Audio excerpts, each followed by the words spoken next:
Hello. Today is August 28th, 2016.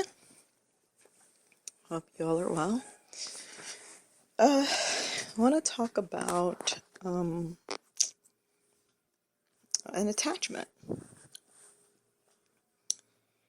And we'll call that attachment knowledge/answers.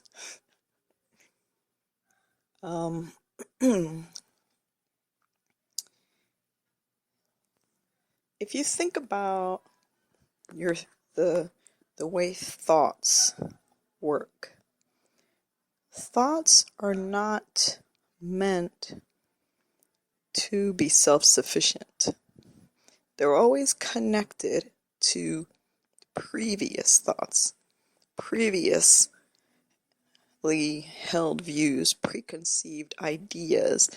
They're always connected to other thoughts and ideas and concepts.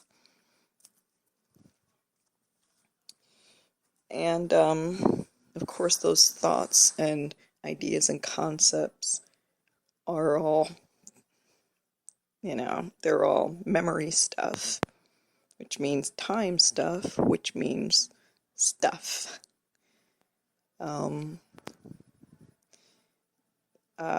They're things. They're things that we are attached to still.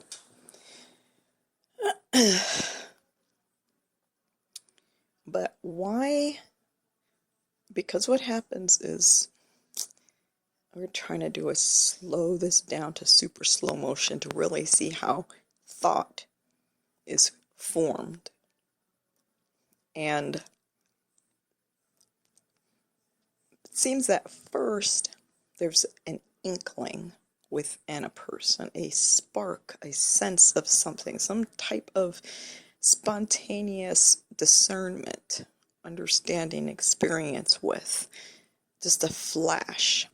But then, within a moment that we can't measure, thought comes in and pulls it into its factory of processing and assessing and fitting into itself.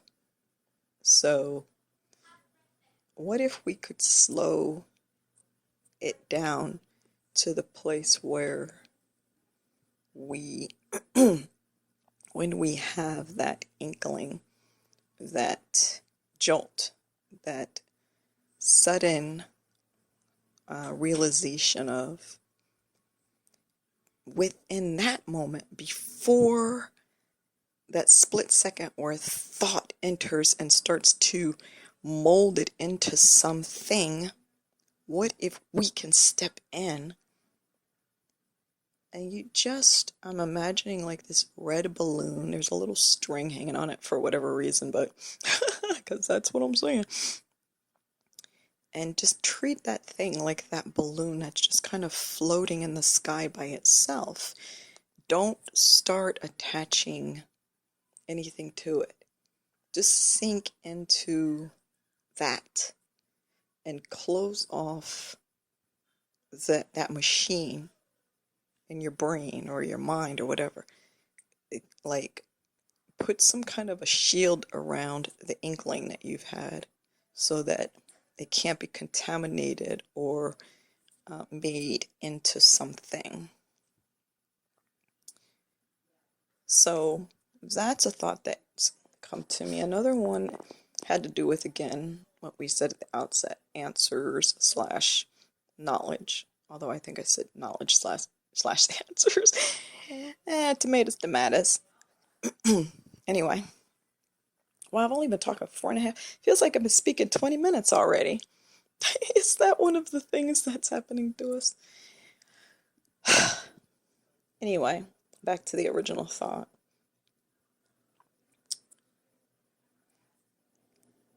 What if we were to live our life without stringing our new experiences onto old, dead things that we called thoughts and answers that we think we already have, but we really don't. What if we just stop that? Why don't we just live? What if we just live without having to process, assimilate, and fit our experiences into the old? Like, didn't Jesus talk about you can't put new wine in old wineskins because it'll burst it and you'll spill your wine and you'll ruin whatever was left of your old wineskins, and it's just not gonna work. But instead of the fresh new experience that you're having being forced into something that's obsolete now, let that life, that freshness, just be. Don't force it. Like how they used to force children who were left-handed. They forced them.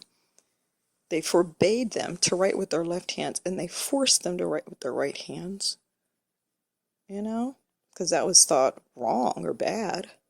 Something's not good about that. And we don't want to we don't want to put the new stuff in the old stuff. Okay? We don't want to force it in there because we're just used to being that way. Because that new freshness you're going to kill it when you do that. You kill it, and it's not new, it's not fresh anymore. It's old and stale. You know what it becomes? These people who have become ridiculously politically correct. These activists that just want to make noise. It's like, I shouldn't say it like that. It sounds like a judgment. I just mean, at some point, it's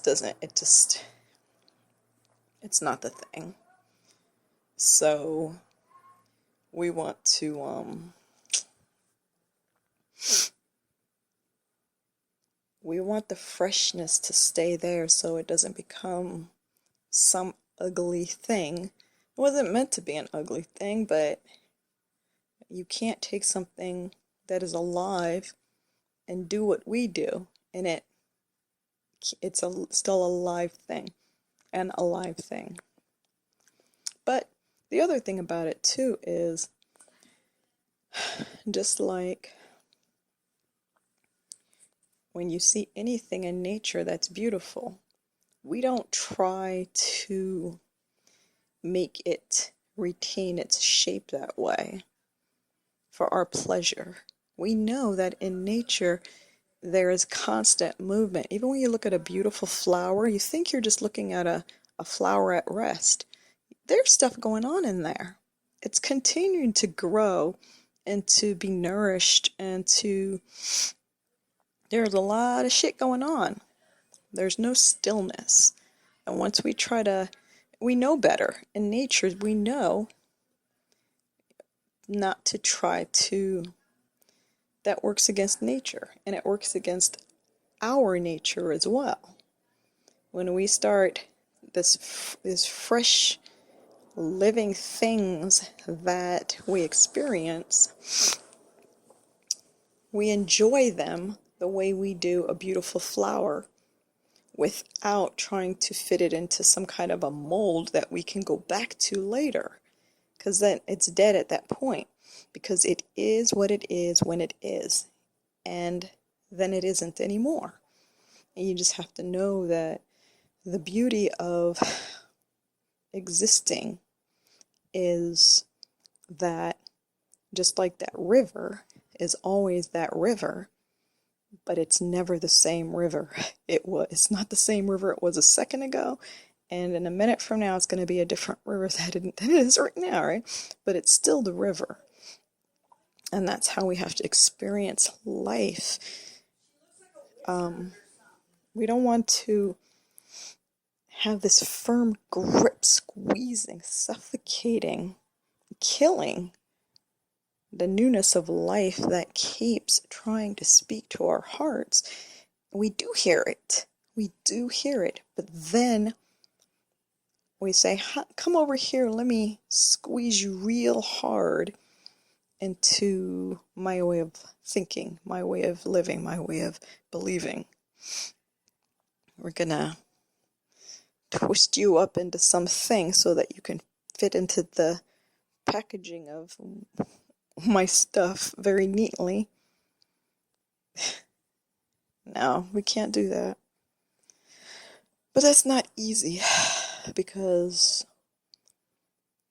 what we're saying here is that when we experience something that feels that intense, we want to hold on to it and make it a thing that we can hold on to, a concept, and we form it into an answer, a belief, something to add to our security, our identity, our feeling of identity in this place. But can we stop doing that? Can we just enjoy the beauty of the moment and know that the next moment will have its own, and the next, and the next, and the next, and we don't have to hold on to it in such desperation as if another beauty won't show itself to us. It won't if we do that, or it'll be very few and far between, because you're missing out. You're in our energy that we expend to hold on to, and we're not even holding on to the beauty. We're just we're creating ideas in our minds and saying it's still the thing, but it's not. The thing is gone. But in our efforts of trying to preserve something from our experiences, whether they're beliefs or feeling, whatever it is, all that energy is being used in that way, and we're missing all the other beauty that's calling out to us all the time. But that's a switch. I mean, that's the way it goes. You can't have your cake and eat it too. And then what you're trying to do is have your cake. Take a bite of your cake, and no, there'll be more.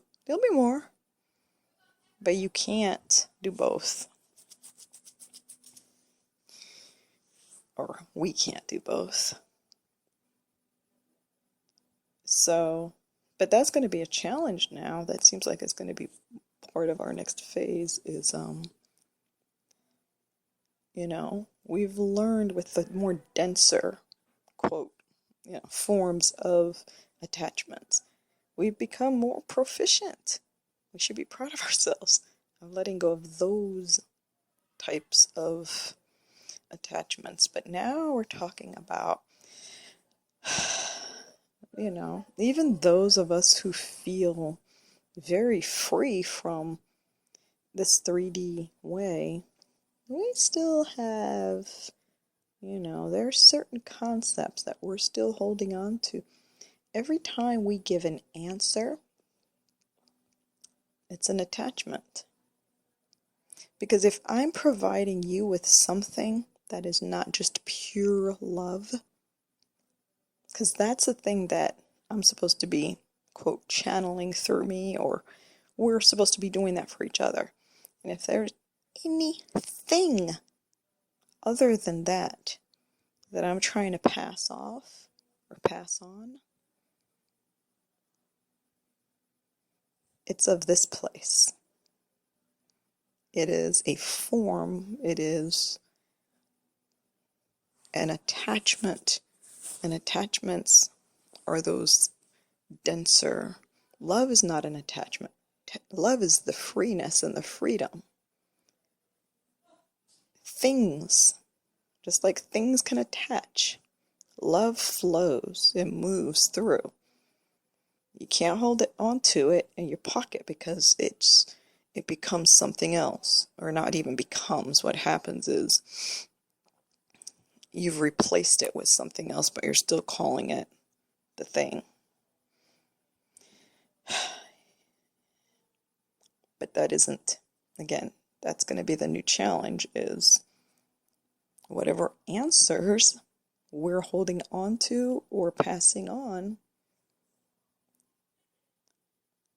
those are concepts,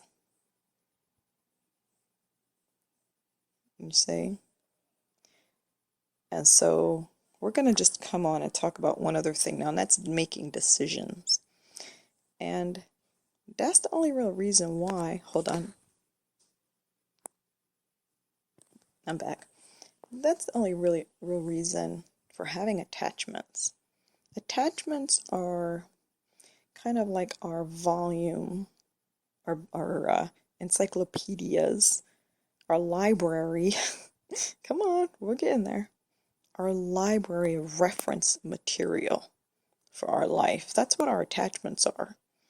And so, like, when you need to make a decision, you need to go run in that library and start going through them volumes, your references, to find out what you should do, what decision you should make. Whereas, it's so funny because I've said it before, but I didn't really put it together with this so much.